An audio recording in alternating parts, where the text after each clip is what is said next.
Phone की घंटी बजी तो श्वेता ने दौड़कर फ़ोन उठाया। जैसे उसे अंदर से कुछ आभास हो रहा था कि कहीं कुछ गड़बड़ है। फ़ोन उसकी सासू माँ का था। उन्होंने घबराए हुए स्वर में कहा, बेटा कल रात तुम्हारे पापा को दिल का दौरा पड़ा है, उन्हें अस्पताल में भर्ती करना पड़ा है। सुधीर कहाँ है? उसे बुलाओ, उससे ज़रूरी बात करनी है। श्वेता ने सुधीर को आवाज़ देकर कहा, पापा की तबीयत खराब हो गई है, माँ का फ़ोन है, तुमसे बात करना चाहती है।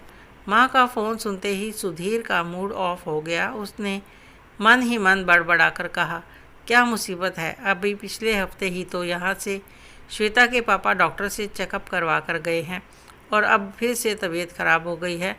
अब फिर यहाँ पर आ धमकेंगे। अकेली लड़की से शादी करने की सज़ा है। यह सारी जिम्मेदारी दामाद के सिर मढ़ दी जाती है। ज़रा सा बुखार भी आ जाएगा तो फ़ोन घुमा देंगे। अब मैं फ़ोन बंद ही कर देता हूँ, नहीं तो अभी मुझे फ़ोन घुमा देंगे। पर अभी तो कुछ उपाय करना है। उसने श्वेता से कहा, माँ से कह दो मैं अभी बिज़ी हूँ और जो भी बात करनी है वह तुम कर लो, मेरे पास समय नहीं है। यह सारे झंझट तुम ही संभाला करो यार, मुझसे नहीं होता यह सब। श्वेता ने बड़ी गहरी नज़र से उसे देखा और कहा, ठीक है, अगर यह मेरा काम है तो मैं करूँगी। वैसे तुम नहीं भी कहते तो भी मैं तो करती ही। अगर उन लोगों को मेरी ज़रूरत है तो मैं जाऊंगी और आज ही निकल जाऊंगी। तुम तो बच्चों को भी नहीं संभाल पाओगे, इसलिए उन्हें भी साथ ही ले जाती हूँ। इतना कहकर श्वेता ने अपने और अपने बच्चों के कपड़े रखे, सब सामान सही किया और ट्रैवल एजेंट से टिकट बुक करवाए और शाम को चली गई। श्वेता को अकेला आया देखकर माँ हैरान होकर बोली, अरे तुम अकेली ही आई हो, सुधीर नहीं आया? श्वेता ने कहा, नहीं माँ, उनके पास समय नहीं है, अभी ज़रूरी काम में फंस गए हैं तो बाद में आएंगे। उन्होंने मुझसे कहा कि अभी तुम जाओ और माँ और पापा को संभालो। आप चिंता ना करें, मैं हूँ ना, सब संभाल लूँगी। सही में श्वेता ने सब संभाल लिया। पापा का ऑपरेशन हो गया तो माँ और श्वेता ने चैन की सांस ली। सुधीर ने रात में घर पर फ़ोन किया पर घंटी बजती रही, किसी ने फ़ोन नहीं उठाया। कौन उठाता? पापा हॉस्पिटल में एडमिट थे और श्वेता और मम्मी भी रात को वहीं रुक गए थे। बच्चे पड़ोसी के घर में थे। सुधीर परेशान हो गया। अभी वह सोच ही रहा था कि श्वेता का फ़ोन आया। उसने श्वेता का फ़ोन लिया ही नहीं। जब फिर से श्वेता ने फ़ोन किया तो सुधीर ने भी बेमन से कहा, जल्दी बोलो क्या बात है? पापा ठीक हैं? श्वेता ने बताया, ठीक है, कल उनका ऑपरेशन हो गया है पर अभी रहना हॉस्पिटल में ही पड़ेगा, तो मैं जल्दी नहीं आ पाऊँगी, माँ को अकेला नहीं छोड़ सकती। तो सुधीर ने कहा, हाँ ठीक है, आ जाना जब तुम्हारा मन करे, पर बता देता हूँ मुझसे आने के लिए मत कहना, मैं नहीं आ पाऊँगा।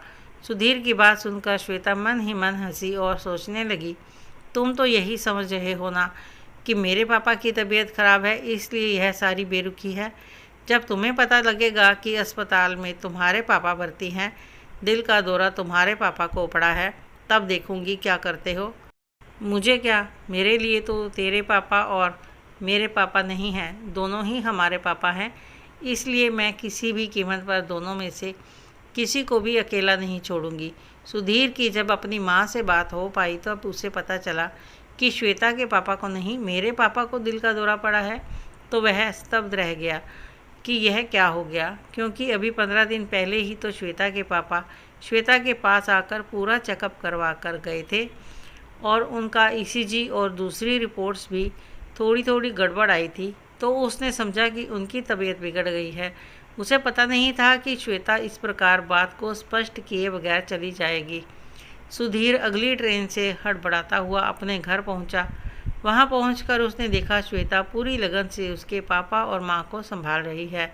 माँ ने भी श्वेता की तारीफ करते हुए कहा, श्वेता ने तुम्हारी कमी महसूस ही नहीं होने दी, सब ऐसे संभाला जैसे उसके ही पापा बीमार हों। सुधीर चुपचाप सुन रहा था, उसके पास कुछ भी कहने के लिए शब्द ही नहीं थे।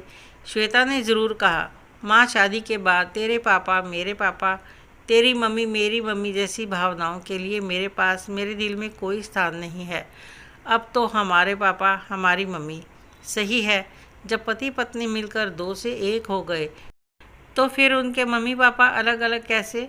मैं तो यही समझती हूँ कि जब जिसे ज़रूरत हो हमें उनकी सहायता करनी चाहिए, ज़रूरत तो दोनों को ही पड़ेगी, कभी माँ को, कभी सास को, कभी पापा को, कभी ससुर को।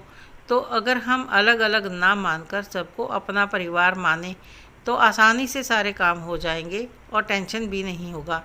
मैंने तो आप लोगों को अपना मान लिया है। जैसे ही आपने फ़ोन करके बताया तुरंत दौड़ी चली आई। अब सुधीर ने बोला, तुम यह भी तो कह सकती थी कि तुम्हारे पापा को दिल का दौरा पड़ा है तो मैं भी आ जाता।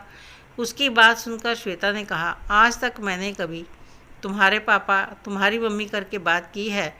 मैं ऐसी भाषा नहीं बोलती, ना दोनों में फ़र्क करती हूँ, आगे भी नहीं करूँगी। मैं अपने कर्तव्य का पालन सदैव करती हूँ। उसकी बात सुनकर सुधीर के मुंह से एक शब्द भी नहीं निकला, पर अब यह सोचने पर मजबूर हो गया कि गलती तो उसी की है।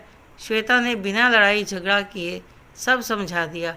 लड़ाई झगड़ा करती तो शायद लड़ाई झगड़े से बचने के लिए बेमन से ही सही वह उसके घर के लोगों के लिए कुछ करता। अब तो उसने दिल से यह समझा कि मैं गलत था और मुझे भी श्वेता की तरह बड़े दिल का बनकर उसके मम्मी पापा को उनका बेटा बनकर संभालना है, जैसे कि श्वेता ने किया है। आपको यह कहानी कैसी लगी कमेंट करके ज़रूर बताएं। अच्छी लगी हो तो लाइक करें, शेयर करें, सब्सक्राइब अवश्य करें। धन्यवाद।